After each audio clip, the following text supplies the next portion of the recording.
Assalamualaikum warahmatullahi wabarakatuh. Apa kabar teman-teman? Calon guru profesional. Pada video kali ini kita akan melanjutkan soal dan pembahasan latihan soal dan pembahasan pedagogi pedagogi umum untuk semua mata pelajaran. Sekarang sudah part 7 ya.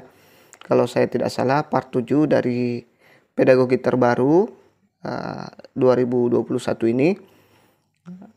Bagi teman-teman yang baru nonton video ini, tonton mulai part 1 sampai part 6 ya. Part 6 itu yang spesial PTK kemarin. Insya Allah PTK kita akan tambah di kemudian hari nanti ya, insya Allah. Kalau sempat untuk yang tahap 1, kalau tidak sempat mungkin yang tahap 2 atau yang tahap 3 yang bakal duluan yang bakal dapat nanti. Tapi kita usahakan sebisa mungkin sebelum tahap 1 UP kita sudah ada tambahan untuk PTK ya teman-teman. Yang ingin soal-soal sosial kepribadian juga ada di sini, silahkan dicari di video saya. Termasuk yang 2019 kemarin itu teman-teman bisa lihat, itu asli ya, teks asli sosial kepribadian. Paling yang ada itu cuman beda-beda sedikit ya. Kalau pedagogi kan muter-muter aja di situ, cuman kadang contoh kasus yang dikasih kita bingung kalau kurang paham dengan pedagogi yang diberikan. Jadi harap dipahami ya, pahami betul konsepnya seperti apa, materinya seperti apa. Jangan sampai dikasih contoh kasus yang beda, justru malah bingung lagi ya teman-teman. Baik, kita langsung masuk ke soal yang pertama. Jangan lupa subscribe, like, dan share ya teman-teman. Biar lebih manfaat, bantu saya share, bantu saya kembangkan channel ini biar lebih semangat lagi membuat soal-soal UP. Baik, kita masuk di soal yang pertama. Disediakan 2 magnet dan paku, siswa melalui percobaan tarik-menarik kutub medan magnet. Komponen tujuan pembelajaran yang kurang dari hal tersebut adalah A. Condition, B. Behavior dan degree, C. Condition dan degree, D. Audience, E. Degree. Coba dijawab dulu, saya kasih waktu sekitaran 5 detik untuk teman-teman jawab. Nanti setelah dijawab baru kita lanjut ke jawaban dan pembahasannya.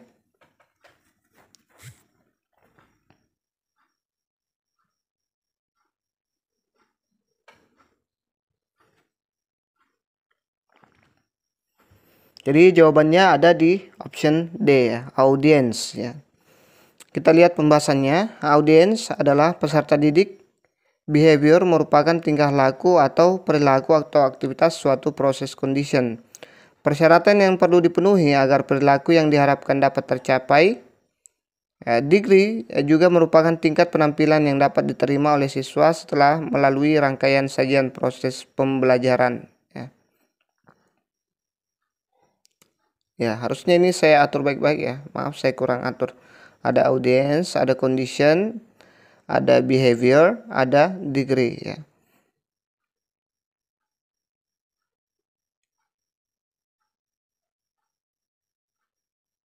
Baik, kita lanjut ke soal selanjutnya.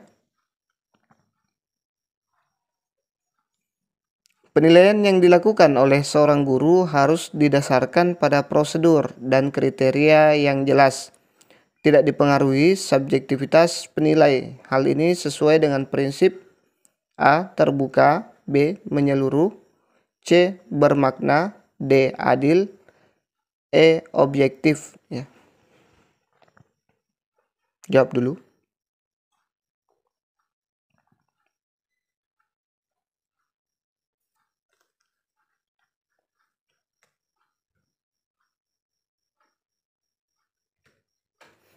Jadi jawabannya ada di option E ya, objektif.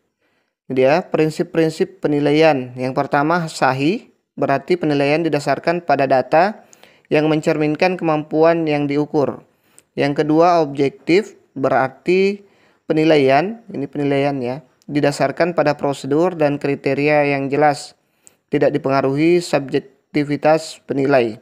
Yang ketiga, adil, berarti penilaian tidak menguntungkan atau merugikan peserta didik karena berkebutuhan khusus serta perbedaan latar belakang agama, suku, budaya, adat istiadat, status sosial, ekonomi, dan gender. Yang keempat, terpadu, berarti penilaian oleh pendidik merupakan salah satu komponen yang tak terpisahkan dari kegiatan pembelajaran.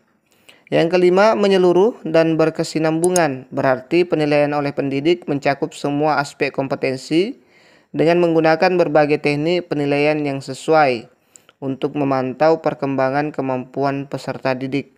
Yang keenam, sistematis, berarti penilaian dilakukan secara berencana dan bertahap dengan mengikuti langkah-langkah baku. Yang ketujuh, beracuan kriteria, berarti penilaian didasarkan pada ukuran pencapaian kompetensi yang ditetapkan.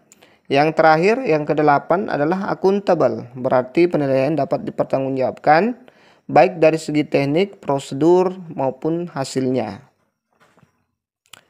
Untuk mapel-mapel lain, teman-teman bisa cek video-video saya, ada matematika, PAUD, ada IPS, ada bahasa Indonesia. Silahkan teman-teman, ada penjas, ada bahasa Inggris, teman-teman pilih saja di video saya, kepoin video-video saya. Di situ yang 2019-2020 rata-rata soal asli ya teman-teman. Cuman tidak bisa juga dijamin bahwa bakal itu yang akan masuk karena banyak bank soal. Kemendikbud punya bank soal, ada juga yang bilang sama persis, ada juga yang bilang tidak ada sama sekali. Jadi kuncinya perbanyak bekal ya, perbanyak amunisi teman-teman. Kita lanjut ke soal berikutnya. Bu Rita Sari adalah seorang guru seni. Hari ini dia ingin menilai kemampuan siswa dalam membuat lukisan. Selain hasil lukisan siswa yang dinilai, teknik dalam menggambar, cara menggunakan alat dan perlengkapan, dan juga sikap siswa dalam menghargai karya temannya juga menjadi acuan dalam penilaian. Dalam hal ini, kok berubah namanya? Bu Rita Sari telah menerapkan prinsip A. Sahih, B. Objektif, C. Menyeluruh, D. Sistematis, E. Beracuan kriteria. Maaf saya salah nama ya. Satu aja guru nih, bukan dua. Bu Rita Sari ya. Saya tulis lagi Bu Linda di sini. Maaf, ini Bu Rita Sari, tetap Bu Rita Sari di sini ya. Silakan dijawab dulu.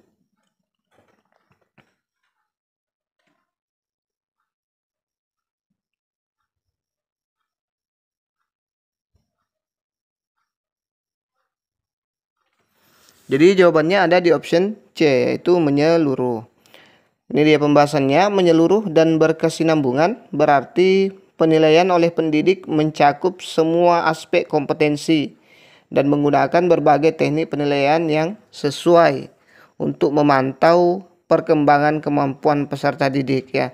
Di sini dia tidak hanya menilai kemampuan siswa membuat lukisan, dia juga menilai teknik dan berbagai menggunakan alat dan sebagainya ya. Jadi penilaiannya menyeluruh. Kita lanjut ke soal berikutnya.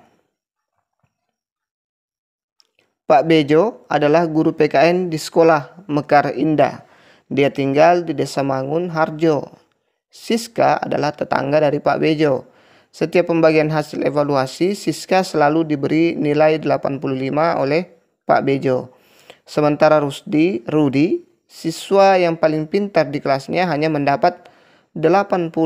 Dari kasus di atas artinya Pak Bejo tidak melaksanakan prinsip penilaian. A. Adil, B. Objektif, C. Menyeluruh, D. Sistematis, E. Beracuan kriteria. Jawab dulu.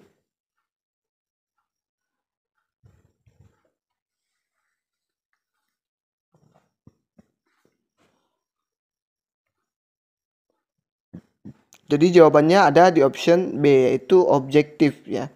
Kita lihat pembahasannya. Objektif berarti penilaian didasarkan pada prosedur dan kriteria yang jelas, tidak dipengaruhi subjektivitas penilai. Adil berarti penilaian tidak menguntungkan atau merugikan peserta didik karena berkebutuhan khusus serta perbedaan latar belakang agama, suku, budaya, adat istiadat, status sosial ekonomi dan gender ya. Ya, jadi kita kadang agak bingung apakah di sini adil atau objektif. Tapi kalau kita sudah paham ini, paham pengertian adil dalam bentuk penilaian, berarti kita akan memilih option B, yaitu objektif.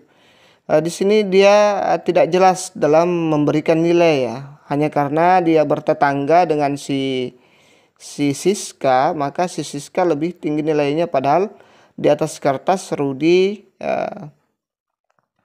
itu sebenarnya lebih pintar daripada Siska. Harusnya kalaupun ingin membantu Siska harus Siska 75 misalnya atau 80, Rudi yang 85 ya. Kalau memang di atas kertas Rudi memang lebih hebat ya, kalau ingin berbaik hati kepada tetangga. Tapi memang pada kenyataannya teman-teman, kita guru di Indonesia banyak perasaan-perasaan tidak enakan ya, itu seperti itu. Tapi mudah-mudahan bisa dirubah dari setelah lulus di PPG, teman-teman bisa rubah ini kebiasaan-kebiasaan kita guru-guru di Indonesia. Apalagi kalau namanya ponakan, apalagi kalau namanya anak sendiri, kadang ya kita lebih memperbaiki nilai kita. Apalagi kalau teman-teman guru kita ya teman-teman, misalnya temannya guru, teman sejawat kita punya anak, pasti kita ada rasa-rasa ini ya, ada rasa tidak enak memberikan nilai standar ya, meskipun nilainya sebenarnya di bawah standar. Nilai standar saja kita tidak enak untuk memberikannya, tapi ya seperti itulah kita ya. Oke, paham ya? Kalau ini dia berdasarkan, kalau adil dia berdasarkan agama, suku, budaya, adat istiadat, status ekonomi, sosial ekonomi, dan gender. Misalnya kalau agama dia yang ranking 1 ini beda agama kasusnya ya. Nanti kasusnya beda, teman-teman bingung lagi. Kalau beda agama, misalnya si Rudi ini beda agama, baru kena agama. Kalau suku, misalnya dia suku Bugis, si Rudi ini Jawa, maka yang dikasih tetap ini yang teman sukunya. Itu namanya tidak adil ya. Jadi dilihat dari sini ya, kalau ketidakadilan status sosial, misalnya dia anak bupati, kemudian ini anak petani gitu. Oke, kita lanjut ke soal berikutnya. Saya yakin teman-teman paham, sangat paham, bahkan mungkin sudah bosan diceramahin atau dijelaskan ya. Hari ini diadakan penilaian harian oleh Pak Rendra, guru fisika. Jumlah nomor soal ada 10 nomor. Siswa dengan absen ganjil mengerjakan nomor ganjil. Siswa dengan nomor absen genap mengerjakan soal nomor genap. Yang dilakukan Pak Rendra tidak sesuai dengan prinsip penilaian: A. Adil, B. Objektif, C. Menyeluruh, D. Sistematis, E. Beracuran kriteria.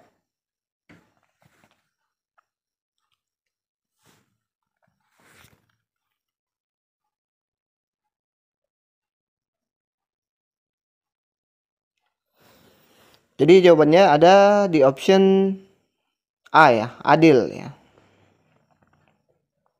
Kita lihat pembahasannya. Adil berarti penilaian tidak menguntungkan atau merugikan peserta didik karena berkebutuhan khusus serta perbedaan latar belakang agama, suku, budaya, adat istiadat, status sosial, ekonomi, dan gender ya.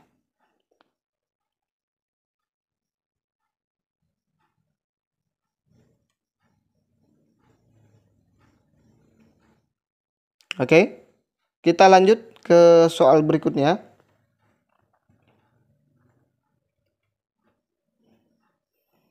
Hari ini diadakan penilaian harian oleh Pak Bobi, guru bahasa Jawa. Jumlah nomor soal ada 10 nomor. Siswa diminta untuk mengerjakan mengerjakan 7 nomor soal dari 10 soal yang diberikan. Siswa bebas memilih 7 nomor soal dari 10 soal yang diberikan. Pak Bobi yang dilakukan Pak Bobi tidak sesuai dengan prinsip penilaian. A. Adil, B. Objektif, C. Menyeluruh, D. Sistematis, E. Beracuan kriteria.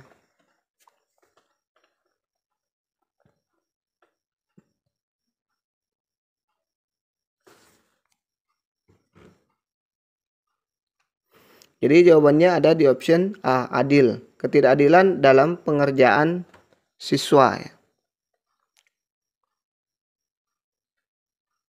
Mudah-mudahan dipahami ya teman-teman. Kalau kurang paham atau teman-teman punya pendapat lain, silahkan berkomentar karena saya juga belum tentu 100% benar ya teman-teman. Saya yakin teman-teman banyak yang lebih hebat, bahkan hampir semua lebih hebat dari saya. Saya hanya punya sarana ini, sarana YouTube untuk berbagi dengan teman-teman. Kita lanjut ke soal berikutnya. Pagi ini penyerahan rapot untuk siswa SMP Mekarsari. Bu Neni adalah guru matematika di SMP tersebut.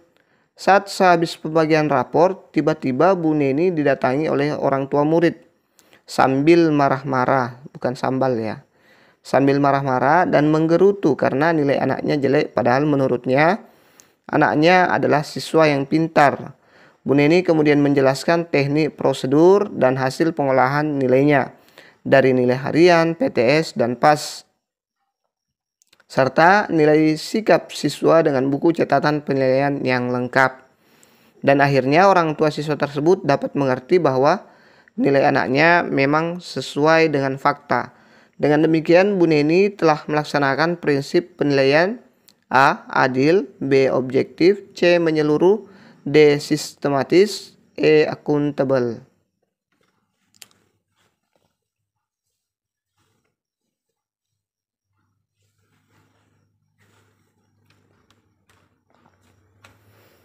Jadi jawabannya ada di option E, akuntabel. Penilaian dapat dipertanggungjawabkan. Jadi Bu Neni bisa mempertanggungjawabkan kenapa anak si ibu yang tadi yang datang marah-marah ini bisa dijelaskan ya, bisa dipertanggungjawabkan, bisa dijelaskan dengan baik sehingga bisa diterima oleh wali murid yang marah-marah ini ya. Kalau tidak akuntabel, kita akan kewalahan dalam menghadapi orang tua siswa yang seperti ini. Makanya untuk mendapat penilaian yang akuntabel harus harus adil, harus objektif, harus menyeluruh, harus sistematis ya. Terakhir akuntabel, kita bisa mempertanggungjawabkan nilai-nilai yang kita berikan kepada peserta didik kita, teman-teman.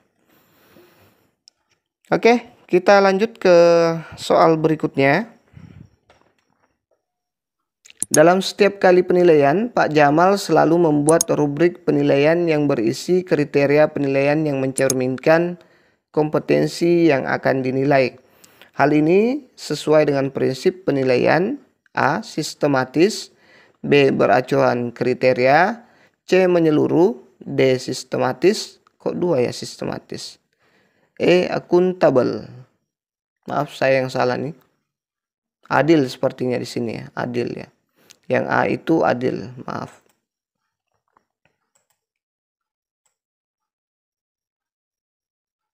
Ini adil ya, kita ganti adil. Maaf tulisan saya jelek. Oke. Coba kita lihat jawabannya dan pembahasannya.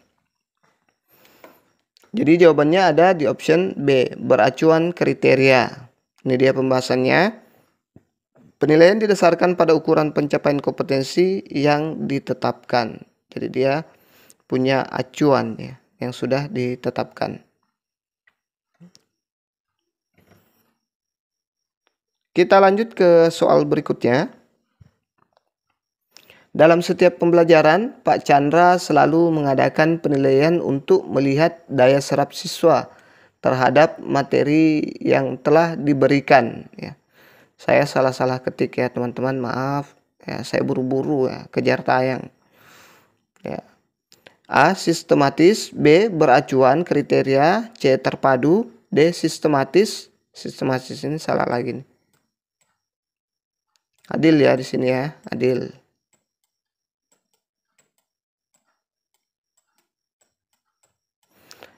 Oke, terpadu, D sistematis, E accountable. Coba dijawab dulu.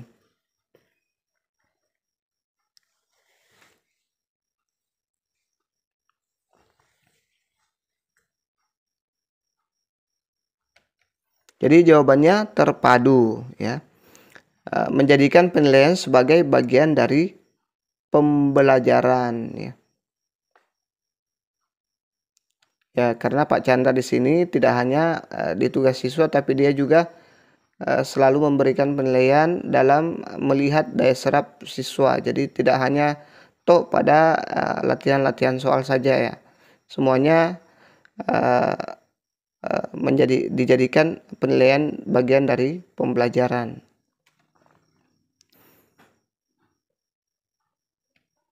Kita lanjut ke soal berikutnya. Pada awal semester, Pak Budi sebagai guru IPA selalu menjelaskan penilaian yang akan dilaksanakan selama 1 semester dan penentuan nilai akhir IPA yang menerapkan prinsip penilaian A. Sistematis, B. Terbuka, C. Terpadu, D.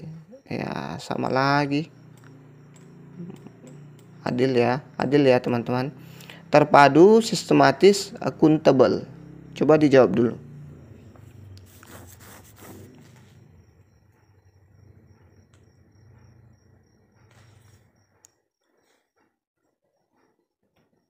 Jadi jawabannya terbuka ya. Menjelaskan semua jenis teknik prosedur dan pengolahan penilaian sampai penentuan akhir. Jadi kita sebaiknya terbuka terhadap siswa kita, apa-apa yang akan dinilai itu sebaiknya penilaian terbuka terhadap siswa, supaya siswa nanti tidak perlu bertanya-tanya dalam hati yang mana yang akan dinilai, yang mana dan bagaimananya. Ini pada awal semester Pak Budi sudah memberikan menjelaskan penilaian akan dilaksanakan selama 1 semester, penentuan nilai akhir IPA yang menerapkan prinsip penilaiannya. Jadi penilaiannya termasuk penilaian terbuka ya. Biar siswa juga bisa mewanti-wanti atau mewaspadai atau menjaga-jaga yang mana nilainya bakal diperbaiki atau mendapat nilai maksimal di mana-mana saja, seperti itu.